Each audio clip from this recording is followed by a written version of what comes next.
εκτός αγωνιστικής δράσης για 1 μήνα. Αλλάζουμε εντελώς θέμα και κλίμα. Το It's Showtime Athens 2010 είναι πρώτο πυλόν και το στάδιο Ειρήνης και Φιλίας θα φιλοξενήσει στις 11 Δεκεμβρίου την αφρόκρεμα του παγκοσμίου kickboxing. Οι κορυφαίοι θα έρθουν για πρώτη φορά στην Αθήνα να αγωνιστούν μπροστά στο ελληνικό κοινό.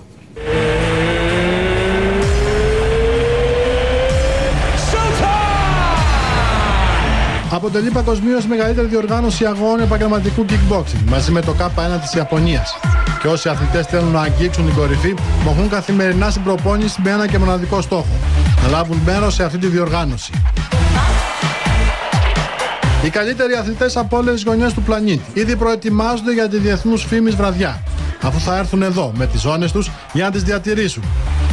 Θα πατήσει σε ελληνικό ριγκ για πρώτη φορά ο εν ενεργεία παγκόσμιος αθλητής του K1, ο Τζόρτζο Πετροσιάν. Και από κοντά η θρυλική Ντράγκο και Γιαμαμότο.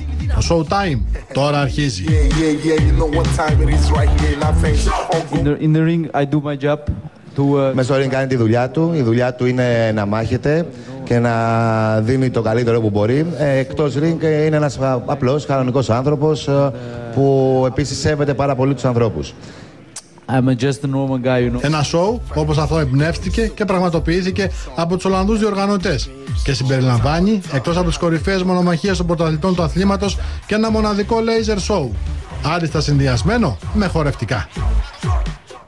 Θα την περιμένουμε τη διοργάνωση, Χριστίνα. Βεβαίως, με μεγάλο ενδιαφέρον, πιστεύω. Για πρώτη φορά στη χώρα μας, λοιπόν. Ακριβώς. Είναι και το κλίμα κατάλληλο για kickboxing, όπως και να το πεις και να το δεις. Και για γυναίκες, έτσι, να παρακολουθούν και γυναίκες στο συγκεκριμένο άθλημα. Βέβαια. Μην χρησιμοποιήσουμε τη γνωστή παροιμία. Σε ευχαριστούμε πολύ, Χριστίνα. Τα λέμε πάλι αύριο. Να είσαι καλά. Πάμε τώρα εμείς να δούμε τι καιρό θα κάνει σήμερα.